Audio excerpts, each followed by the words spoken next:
Hai, perkenalkan kami dari kelompok 6 sistem operasi.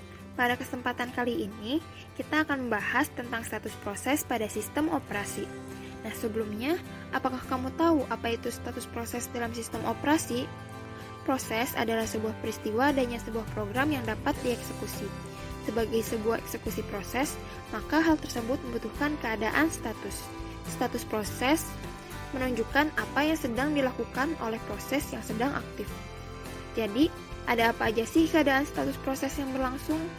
Keadaan status proses dalam sistem operasi yang harus kamu ketahui yaitu yang pertama, new, yaitu keadaan ketika proses sedang dibuat atau dipersiapkan.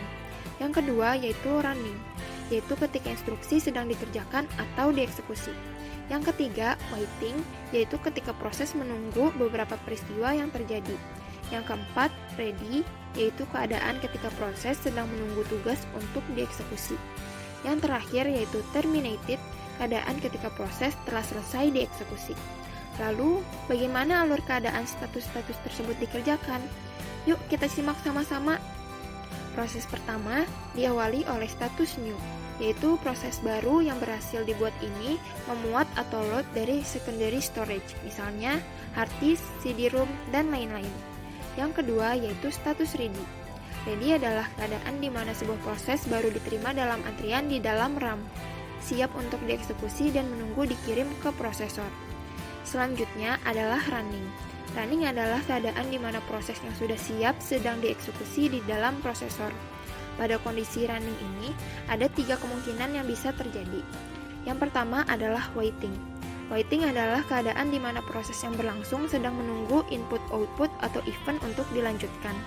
Jika perangkat input-output atau event yang dibutuhkan telah lengkap, maka proses akan berubah status menjadi ready untuk menunggu penjadwalan pengiriman oleh prosesor. Yang kedua adalah interrupt. Interrupt terjadi ketika program mendapatkan sinyal interupsi dari sebuah proses yang mempunyai prioritas yang lebih tinggi. Maka proses ini akan kembali statusnya menjadi ready untuk menunggu penjadwalan pengiriman ke prosesor.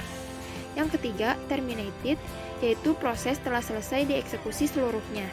Jika sebuah proses tidak diinterupsi, maka proses ini akan langsung dikerjakan oleh prosesor. Dan jika sudah selesai, maka proses akan exit dan berganti status menjadi terminated. Kamu juga dapat memahami alur status proses pada sistem operasi melalui diagram. Sekian materi yang dapat kami sampaikan. Jika ada tanggapan dari teman-teman semua sebagai bahan evaluasi kami, silakan hubungi ke email kami yang tertera pada layar. Terima kasih, sampai jumpa di lain kesempatan.